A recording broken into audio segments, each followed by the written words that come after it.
All right. Hello, everyone. Welcome to our writing strategies session.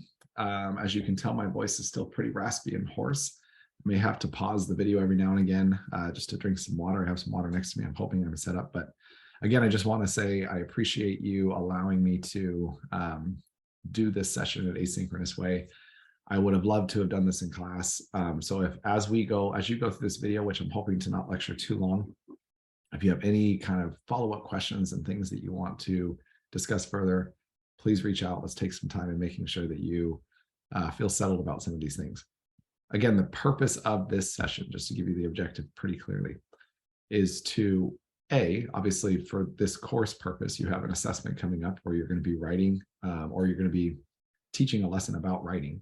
And so the purpose of this session is to give you some strategies to help you with that lesson. But ultimately, you are all emerging and promising educators. And I want you to do better at incorporating writing into your curriculum. So just to review what we've already discussed, when or in what ways are you going to have writing in your curriculum? I argue you're going to have them in two ways. One, you're going to be teaching students how to write because they're going to be doing a lot of writing in your class to communicate and demonstrate their learning, et cetera, et cetera, et cetera.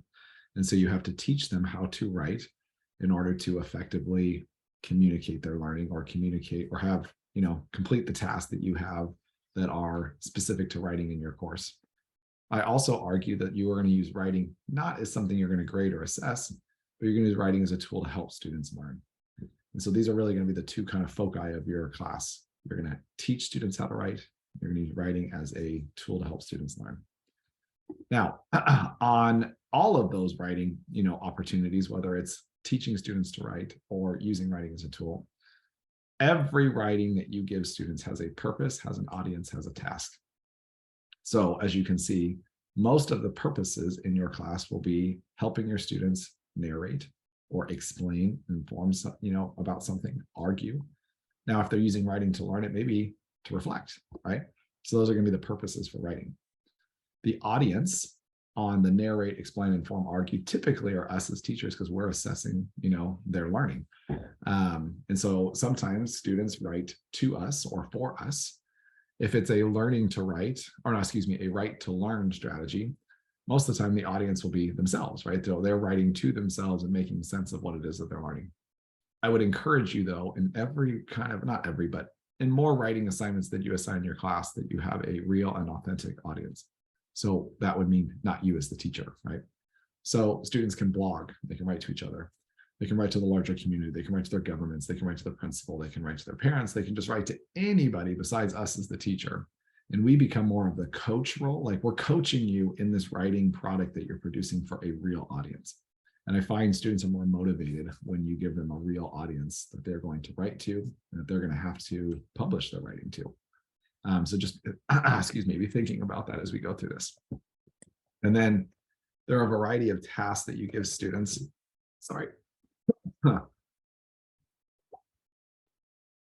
There's a variety of tasks that you'll give students to write about. I just listed a few here, but every writing besides having a purpose has a task. So if you're going to have them narrate, what are you having them narrate about? That's what really the task category is about. And so as you can see, in English, they may analyze a character. In theater, they may narrate a scene. History, explain the significance of a past event. And in science, they may argue to refute a scientific claim. If I haven't already said this, the group that should be watching this video right now is English, theater, history, and science. My math group, I'm going to have a different lecture for. So if you are math and you happen to be in this group, stop now and jump out and go to the other video. Okay, so that's essentially when you think about learning to write and writing to learn, every writing is going to include purpose, audience, task. Okay, so how do we teach this? How do we go about helping students write more effectively so that A, they can demonstrate their learning in learning how to write, and B, that they can write in such a way that will improve their learning. And so how do we do this? Luckily, there has been a report published and some research done that gives us the high impact practices that will actually help students become more effective writers. And I'm going to talk about that in this lecture. So I'm going to take that from this report. It's called Writing Next. I cite this because if you want to go and study this more further, you are more than welcome to.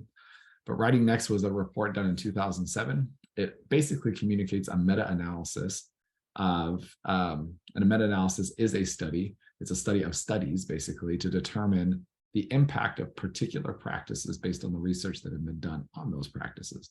So this report was monumental. It's still been cited and quoted very much often in the writing world. So I'm going to use that to share with you some of these writing strategies. I also, to give some examples, took a lot of ideas from the professional organizations to which you belong to. Now, I'm sharing that not because you'll see them in the PowerPoint, or in this presentation, but I also want you to recognize if you're ever stuck with, gosh, I'm really struggling to teach this particular content in my discipline, please know you have professional organizations out there of people that are doing that work and that thinking and are contributing to your kind of professional body on some of the questions you may already have. So lean on that, right? If you're like, hey, how do I teach writing in English? The National Council of Teachers of English, they're talking about that. They're talking about that in the social studies one, in the theater one, and in the science one. So really go to these professional organizations and get further professional learning from experts and people who are in your field and in your content area that are doing work that might help you become a better teacher. Okay, so let's focus on the writing next. What are those strategies? Here they are, right? So there's 11 strategies. Some of them fall into that helping students learn how to write to learn, right? So using writing as a tool to help them learn more effectively. And some of these really focus on strategies to help students learn how to write. And I'm going to kind of differentiate that as we go. Now, I told you this report was a meta-analysis. What does that mean? You can pause the video at this point if you want to read through this. I'm just citing that from the report itself. But essentially, if you don't know what a meta-analysis is, a meta-analysis is essentially a study of studies, right? It's a way to synthesize large bodies of research and to determine the impact of a particular strategy based on the research that's been done on that strategy. And then a meta-analysis essentially will say, here's how, powerful that particular thing is, that particular strategy in this case, is for having a positive impact on a specific, component of instruction, in this case, writing. So as you can see down here, the meta-analysis was done to determine the positive effect of particular instructional strategies had on student writing. And they rate that from small, medium, large. Now, please keep in mind, even if there's a small effect, that doesn't mean it's bad. It actually is really good. Anything above 0 is great. Anything below 0, obviously you don't want to use because that has a negative impact on students. Anything at 0 has no impact, but anything really above 0 is having some positive impact on students. It's just that some of them have bigger impacts than others. And so while I'm going to go through all of them, please know that all of them are effective. It's just they are effective at varying degrees. Okay, so let's get into them. So the first thing that you want to do to help students become better writers is pretty obvious, and it has a huge effect size. And just before I go forward, what I'm going to pattern now the rest of this presentation on is I'm going to teach you each one of those strategies. I'm going to provide some examples, but most of the examples are going to be general. There will be a couple of content-specific examples that I'll throw out.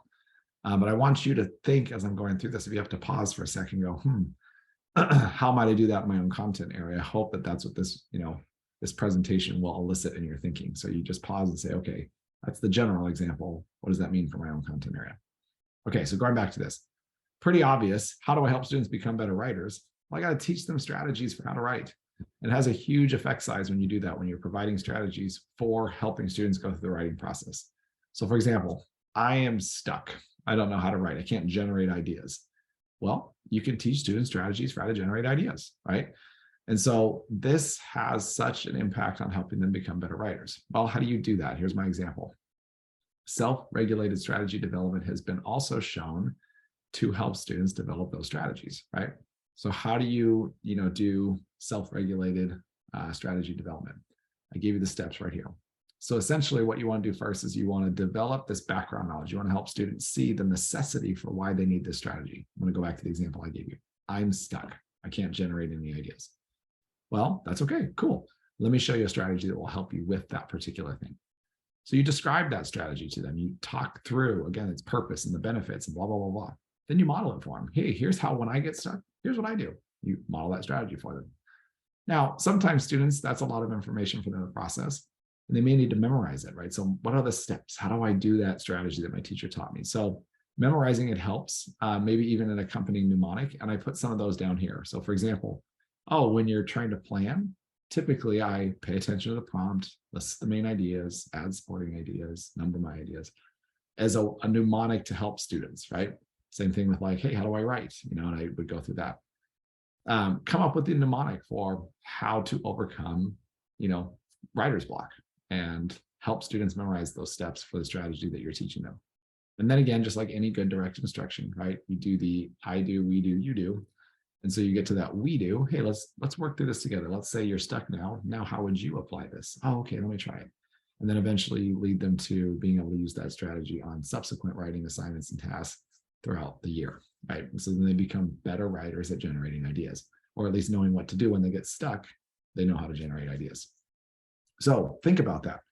What are, again, those writing assignments that you're giving students? And again, I want to just stop here and make a caution. So many teachers assign writing in school, but they never actually teach writing, right? Okay, well, yeah, I'm giving students lots of opportunities to write. That doesn't mean they're going to be better writers.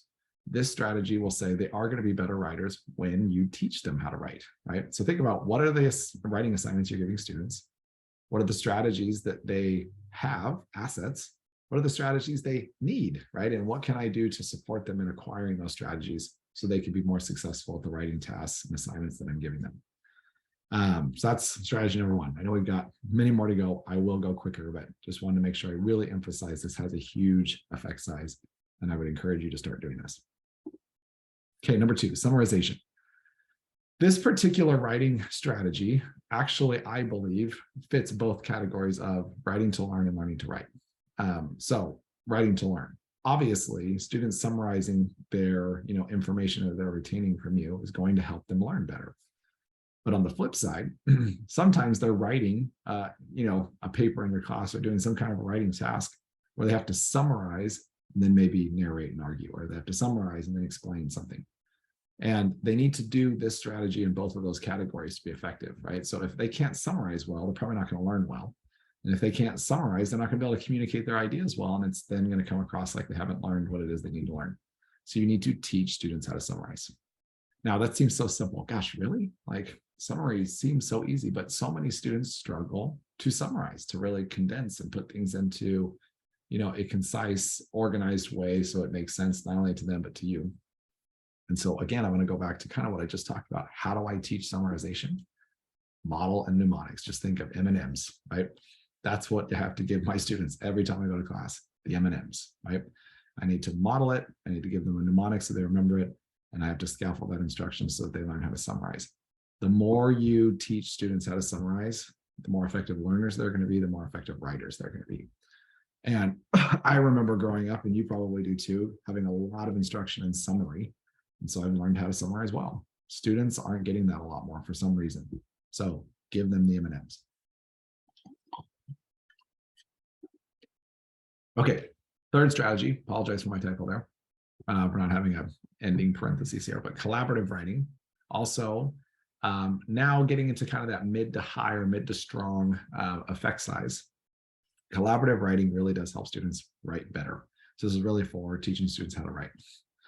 How does that work, right? So let me give you one example of how that works.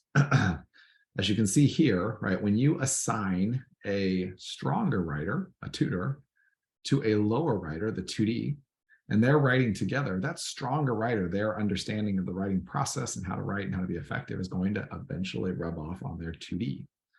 That's one approach. Another approach is I even think about myself. When I write, and I feel like I'm a pretty proficient and competent writer, when I write with other people, I really like the way they word things, the way they say things, or the way they structure things. And I learn a lot from them too. So collaborative writing is just a way to have, as we learn from, learning theory, shared knowledge, collaborative knowledge coming together. It has a huge impact on how students learn. And so this is just one of those pieces to think about. How much am I giving students opportunities to do collaborative writing? Or are a lot of the writing assignments I have in my class very individual and independent, like, hey, write this paper on your own. And not just the peer writing, right? Not just the, oh, I'm writing my individual paper and now I'm going to turn to my peer and talk to them. I'm talking about collaborative writing together, right? Having them come together to write a paper together. And what I would caution too, because we want to make sure that we don't just have, collaborative grades, but this is really a scaffold to help students write better. So maybe you want to throw in a collaborative writing task in preparation for the bigger task, right? Or the end essay or the end writing project that you're having them do. So just things to think about. Okay, another strategy, giving students specific product goals, which means you're helping students set specific writing goals, or you're giving them writing goals that you want them to accomplish. Has a pretty mid to high effect size.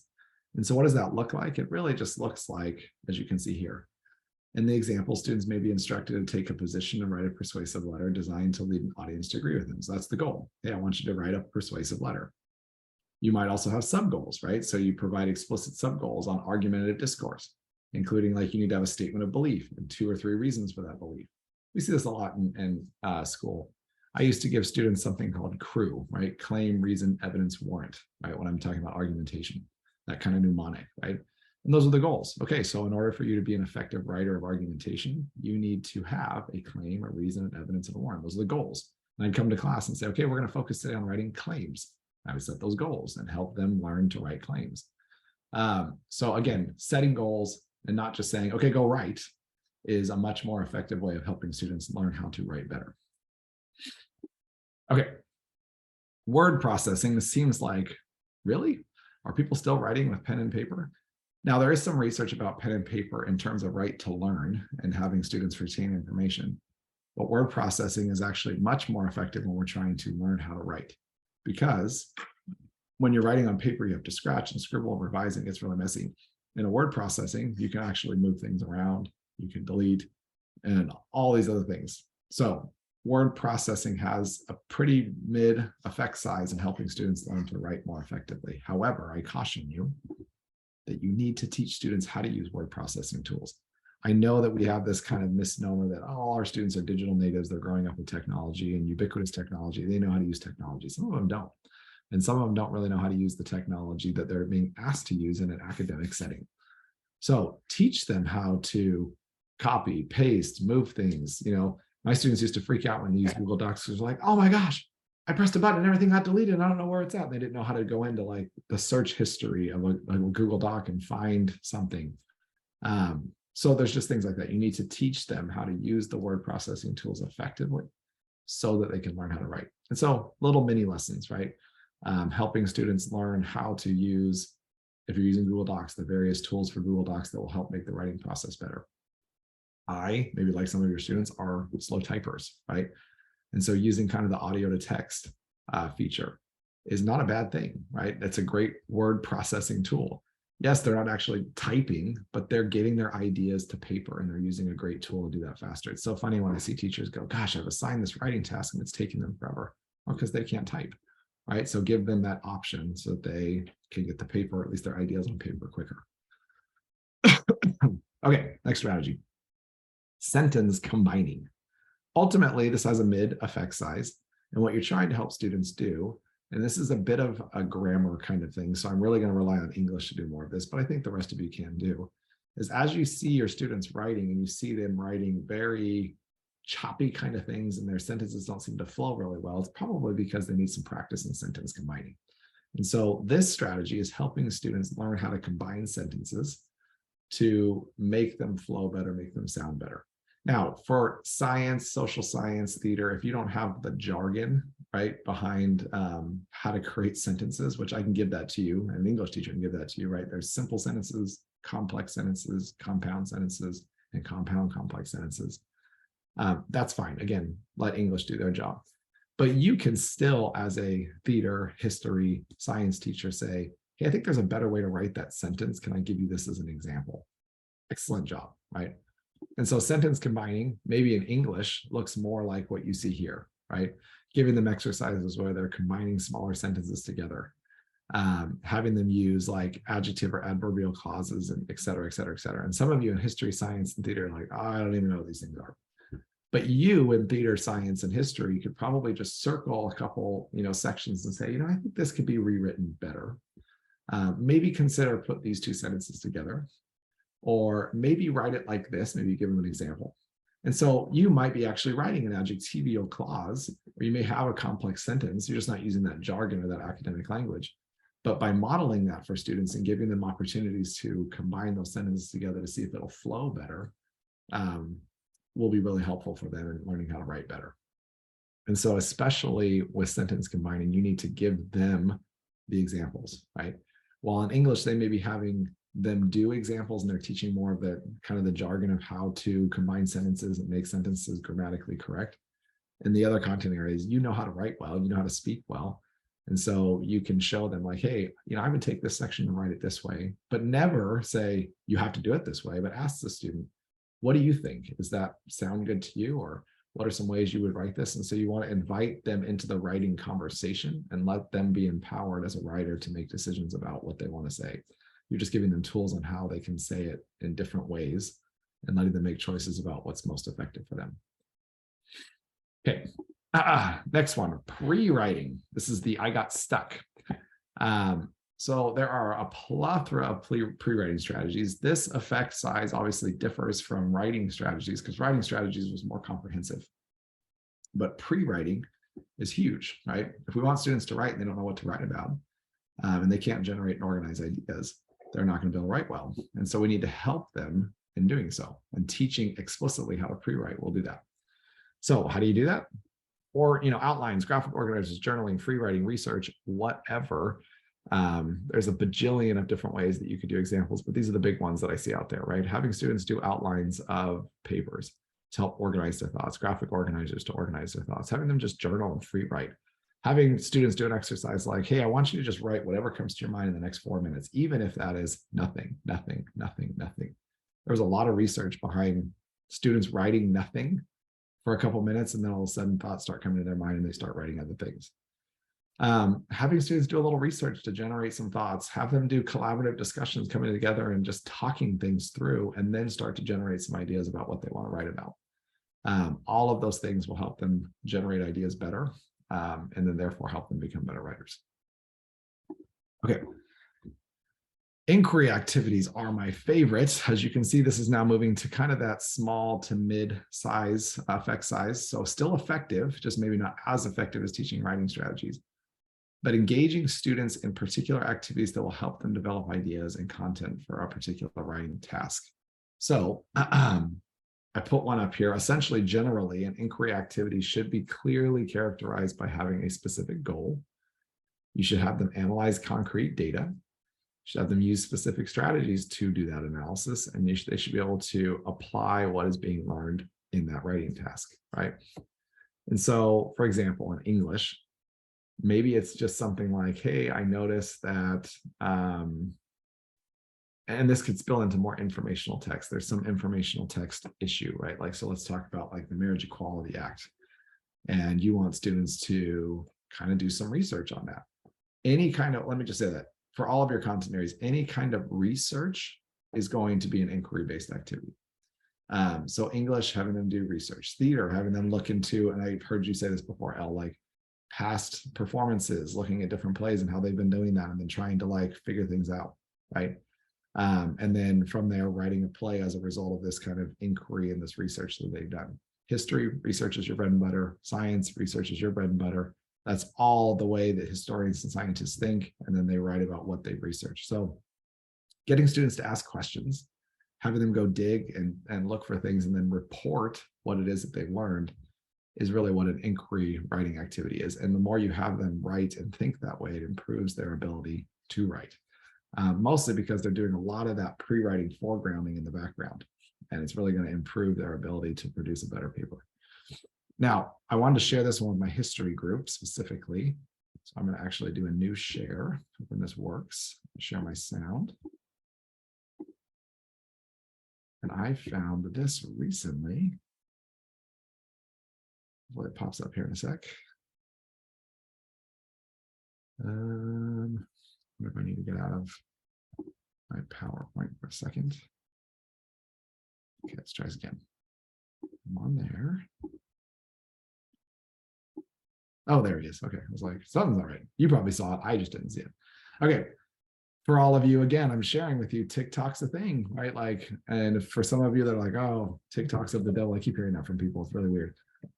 TikTok's got some great stuff for teaching. And so I want to share this guy and what he's doing that is an inquiry activity in his history class. Things are heating up between the United States and Iran. I was going to begin the Age of Exploration unit tomorrow, but I'm going to call an audible. If you don't know what's going on, Iran has some inner turmoil. People protesting for their rights, as they should. United States playing Iran in the World Cup. And I don't know who done it, but we decided to tweet a picture of the Iranian flag without its center symbol. We did it on purpose in support of the people protesting. Fair, but the symbol represents Allah. Pretty important to the Iranian people. Iran's calling for us to be disqualified and kicked out of the tournament. Here's what I'm going to do as a teacher. The students are going to be spokespeople for the U.S. Soccer Federation. They have to gain the context of like what's going on, who's involved, what happened, why did it happen, who's upset, why are they upset. Got to gain context in the protests and what's going on and what's happening to the people that are protesting. It's gnarly. And then they're going to tweet an official statement. You can be diplomatic, you can not be, you're going to have to justify your reasoning. What would you type up and send to the public? You're going to walk on eggshells, you're going to call it like you see it. We'll see how it goes. Things are here. So you can see that's a pretty awesome example of using inquiry in a social science classroom. Okay, let's get back to where we were. Move my head for a second so I can present. I'm going to present in the same spot. Perfect. Okay, process writing approach, right? So teaching students the actual process of writing. This is different than writing strategies. And you can start to see that some of these all blend together, but the process writing approach is, okay, how do I basically take my writing from the beginning stages to the end and helping students walk through that and have strategies for what do I do in the process, right? I'm going to caution you that what has happened in the past is that teachers will do things like, okay, well, I know I have a paper coming up, so today I'm going to do pre-writing day. And then next day I'm going to do drafting day. And the day after that I'm going to do revising day. That is the worst process that you can go through. That is not process writing approach.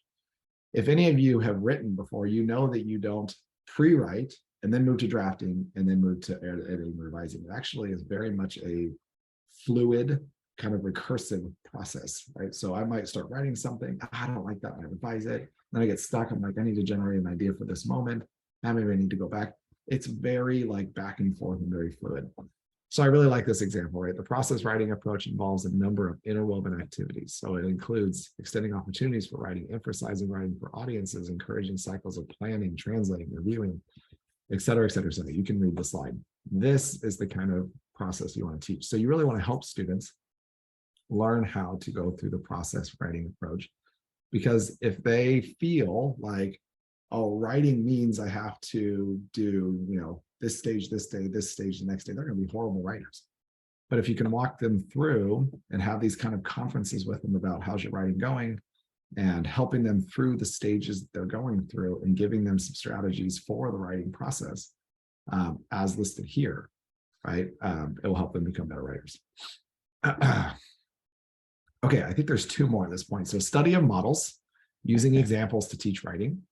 This is huge. I'm surprised that it has such a, and it's still effective, but it is a smaller effect size. Actually, we figure this would have a larger effect size. So we're interested in going to some of the studies to consider what it is that, makes this that kind of smaller effect size and what we could do to make it larger. Honestly, my belief would be in the way that we model.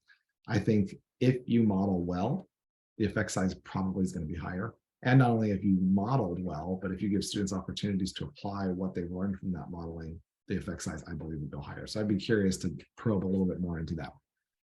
So let me give you an example, right? So an example of study models involves presenting students with two models of excellent writing, such as a well-written essay that sets out to persuade the reader that UFOs exist, and another well-written persuasive essay claiming there's no such thing as UFO. So you have these kind of like, here's an example of someone saying that, here's an example of someone that didn't. The teacher discusses the essays with the students, not the content. We're not going and saying, oh, this author has said this UFOs exist and this, one says they don't. But how did this author write about it? What are the moves, the strategies that this author is doing to convince an audience that UFOs do exist? And what is this author doing to do his or her argument, right? And then the next day, the students are given an essay that claim that UFOs do not exist. And they have to ask, are writing a persuasive essay arguing for or against that position?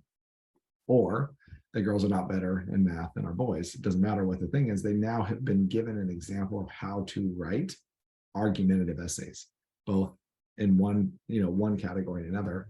And they broke down and really analyzed and studied how the authors communicated that argument.